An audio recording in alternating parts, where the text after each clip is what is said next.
video of the mass shooting in Brooklyn where 3 people were killed and 9 others wounded. You can see people scrambling to escape the lounge, which is in Crown Heights. Several fell to the pavement. One looks like a teenager. It's not clear if he was shot. Another person helps him up and then decides to rest near a bike rack. A minute later, he stumbles off while holding onto a car. He falls into the gutter, lying there until someone helps him up again. We are calling on the public. We need your help. We need your help. If you were inside the club, if you heard individuals talking about this shooting, if you witnessed someone fleeing the location, every piece of information will allow us to put the puzzle together. What we know preliminarily is that there was a dispute inside the crowded club that led to the shooting. We believe that there were up to 4 shooters involved in this incident.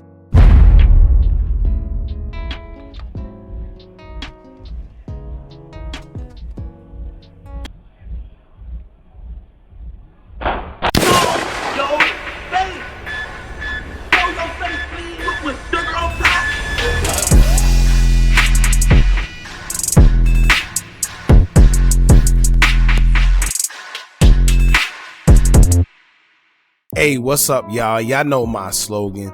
I don't know it all,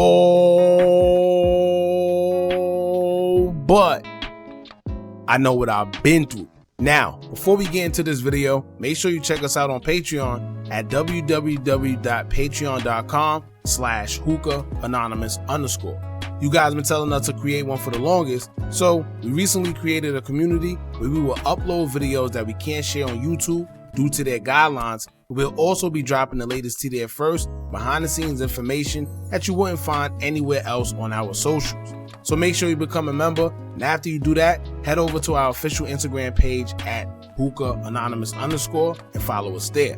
Now without further ado, let's get into what you guys came here to see. Now, we live in a generation where these kids react trying to be like their favorite rappers who aren't even living the lives that they portray in their music, and when they get themselves in a jam, they suddenly realize that they can't take it. However, at that point, it's totally over. If you've been tuned into our platform for some time now, then y'all know that one thing I always preach here, especially for the youth, is to understand what you're getting into. Because once you're at that point, we're in the courtroom facing 20, 30 years, or even looking at life, at that point it's too late. And I think we all seen it, where all these YNs or gangsters, whatever you want to call them, as soon as they get in the courtrooms, they look so remorseful and just totally like a whole different person from the ones we know them to be.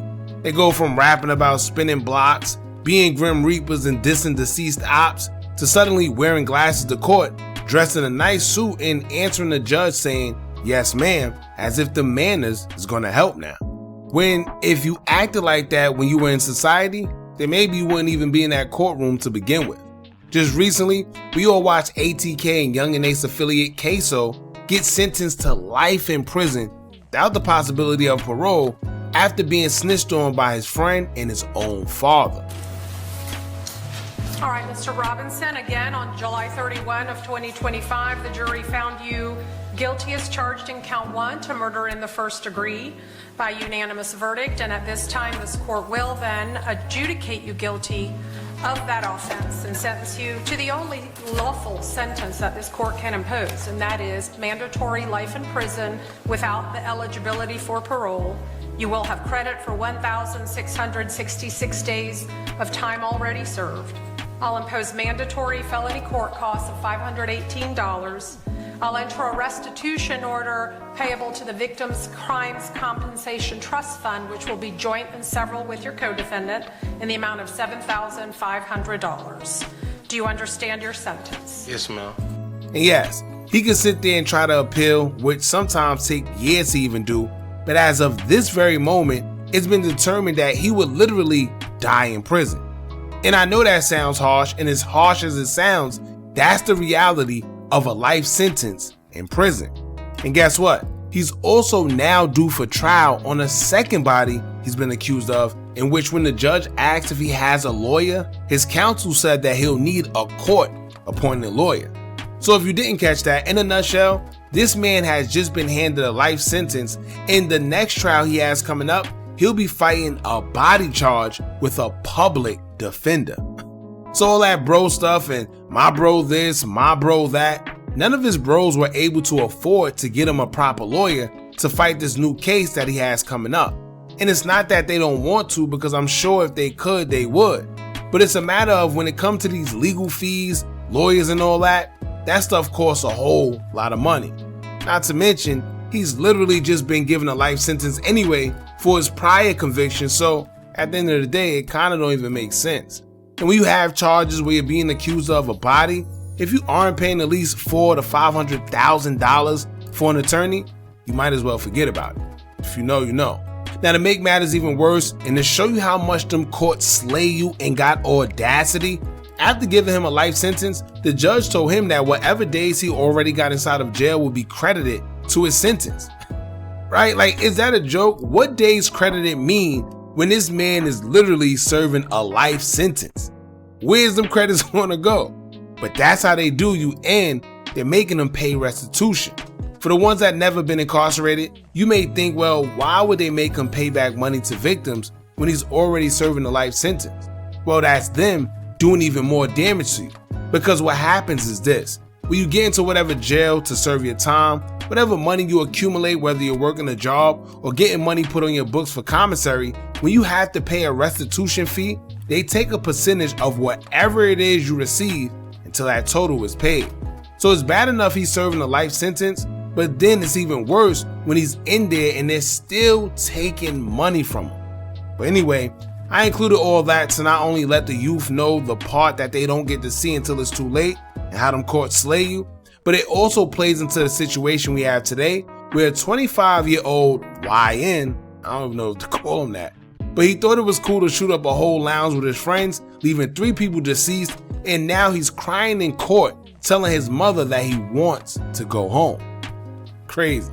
So y'all make sure y'all hit that thumbs up button so we can get this video into the algorithm. And if you not subscribed to the platform already, make sure you do so now. Let's get into it. Well, John, I did speak with one 27-year-old victim. She is still in the hospital tonight after she was shot in the head, in the arm. Remarkably, she says she's doing okay, escaping with her life, but just barely. I came outside and saw the intensity of the running. I was like, nah, something else is going on. Let me go check to see if my boy okay. Scores of people spilling out of the Crown Heights Hookah Lounge early Sunday morning as officers and ambulance were racing toward the barrage of bullets. 7-1 has an unconfirmed person shot at 903 Franklin Avenue. Some of the victims making it out alive were seen walking and wounded. Dramatic surveillance video also showing another man falling to the sidewalk on Franklin Avenue before someone helps him up and waits for help. Man, I just saw sparks. When I looked in the direction I thought the gunfire was coming from, I just saw sparks, and I just went to get down under a table if I could and sneak my way out. One eyewitness who wanted to remain anonymous saying he became separated from his girlfriend and the group he was with while racing to escape the carnage. Inside, 12 people were shot, 3 fatally. I just ran for the door. I tried to make my way to the door and try to live to see another day, basically. But Rajan Phillips' 35-year-old friend was one of the men who did not. He's coming to the party to chill with the ladies, smile, dance, have a good time. He's not coming to the party to die. Investigators trying to determine how many of the people shot may have been among the 4 shooters.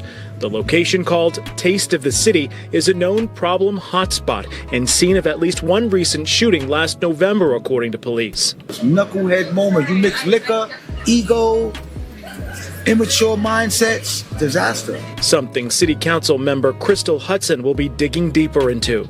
We need to make sure that we're doing everything we can and throwing every resource possible into eradicating gun and gang violence. Now, according to reports, on August 17th, 2025, while individuals were trying to enjoy their night out as they sat and partook in a social gathering at a Brooklyn lounge called Taste of the City Lounge, chaos would erupt. No one saw it coming when a shootout would happen inside the lounge, resulting in 3 people losing their lives and an additional 10 others being shot and injured in the process. Now, could y'all even think or fathom you're outside trying to enjoy yourself, and next thing you know, a shooting take place in a lounge where you can't even go anywhere to leave? You literally sometimes have one way in and one way out, unless you probably hit like an exit or something, but at that point, everybody is just trying to get wherever they can to avoid being shot. Now, federal prosecutors say that 25-year-old Elijah Roy, who went by the alias Swervo or Eli Spice, who's believed to be a part of the Bloods gang 5'9" Brim, would enter the lounge around 3 a.m. and spot members from a rival gang known as the Folk Nation Gangster Disciples. That's when shots would be fired after a brief back and forth, and witnesses describing the scene says it was more than 40 shots fired in the span of just 6 seconds, quickly turning the lounge into a kill zone. Stunning new video of a gang-fueled massacre in real time. 40 rounds fired in 6 seconds as innocent people scurry to safety. A killing field, according to the U.S. Attorney's Office, which released the footage from troubled hangout known as Taste of the City. The firefight leaving 3 dead and 10 wounded in August. This evidence released Wednesday after the FBI arrested the first of 3 alleged shooters. Prosecutors say Elijah Roy, seen highlighted in yellow, was one of 5 people to open fire. 2 of the gunmen were killed. Now, out of those 3 people who were unalive during the shooting, one was the guy that Elijah actually came with, whose name was Marvin St. Louis. Another person out of those 3 that was unalive was someone on the opposing side named Jamel Childs. The 3rd victim just so happened to be attending the lounge and had nothing to even do with anything. Police believe that the shooting was not only due to the both of them being rivals, but it was over turf, basically stating that they were fighting over who controls a certain part of that area. Now, on surveillance camera captured from the lounge, Eli could be seen running out the lounge and falling by the entrance, in which prosecutors believe to show him having a firearm in his hand at the time. It's not clear whether it was or what exactly it is, but a jury will have to decide. Out of those 3 people, including Eli, who approached the rival gang members, one lost his life that night, another is still on the run, and Eli has since been captured. According to an unsealed indictment, he would be a person of interest and charged with assault in aid of racketeering and being a felon in possession of ammunition. Eli has since been picked up in North Carolina by federal agents on September 18, 2025, after fleeing New York, I guess for obvious reasons. At the time of his arrest, he was carrying over $7,000 in cash. Eli was extradited back to New York, where he faces charges in a federal courtroom yesterday on October 1st, and courtgoers stated that Eli cried and told his family, "I want to go home," as he looked back in their direction in the courtroom. He was remanded, ordered to be held without bail, and his mother along with his sister left the courthouse without commenting. Was he at the club that day?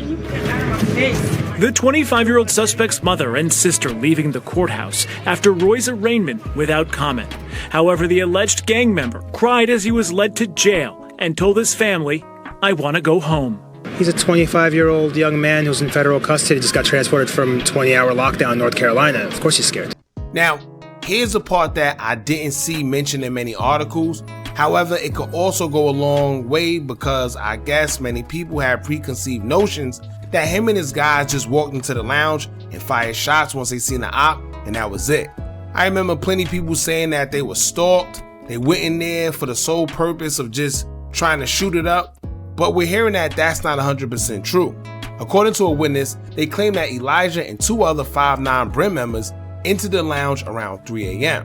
Articles state that the gunfire and everything erupted at 3:30 a.m., and this is because witnesses say that before shots went off, there was a confrontation that included Marvin St. Louis, who was the one that Eli was with and he lost his life, who started taunting the other rival gang member that lost his life, who was Jamel Child. Now, this tells us that maybe they were sitting there drinking, enjoying themselves, talking, and maybe they just happened to look over and see their ops and decided to approach the situation, and that's where things went left.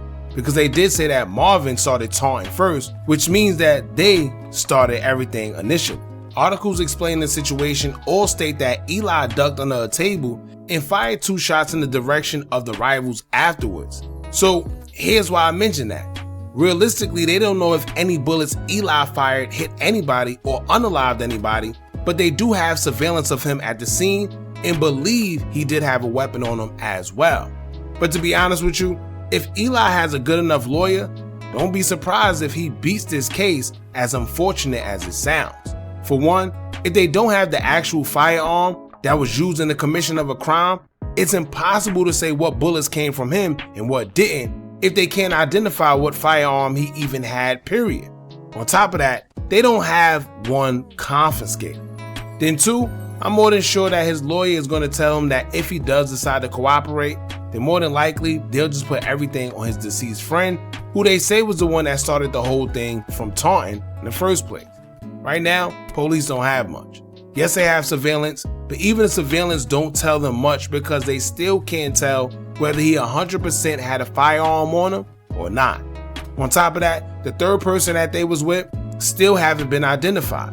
Now, I don't know if they do have a third suspect in mind or not, because they might just don't want to let him know that they coming for him. And unless Eli tells, right now, it don't seem like they have one. But once again, right now, Eli is the face because he was caught first and he was on surveillance, but they don't have a third guy and the other one has been deceased. So let's just see how this play out, because if y'all know anything about NYPD, then y'all know that they're not just gonna let this go, especially if they have at least one suspect. They're not just gonna have it to where 3 people lost their life and another 10 other people was all injured while this was in a public place and nobody is held responsible. So I don't know, man. They say he cried in court and said that he wanted to go home. So that already sounds like he's ready to give a statement or two. Right? But all jokes aside, y'all, for the youngins out there, be smart. It's not worth it. Here this kid is who's supposed to be this gangster, and he's crying in court talking about he wants to go home. But honestly, that's the reality of the end of all this. And another reality is he might just spend the rest of his life in jail because they want to make an example out of him in the gang violence that's been surging in New York, especially involving firearms. So I don't know, man. We'll just have to wait and see. But in the meantime, y'all let us know what y'all think about this in the comments. Don't forget to like, comment, share, and subscribe. Hit that bell so you're notified every time we drop new content. And remember, as long as you keep on watching, I'm going to keep on dropping. And I'm out. He's coming to the party to chill with the ladies, smile, dance, have a good time. He's not coming to the party to die.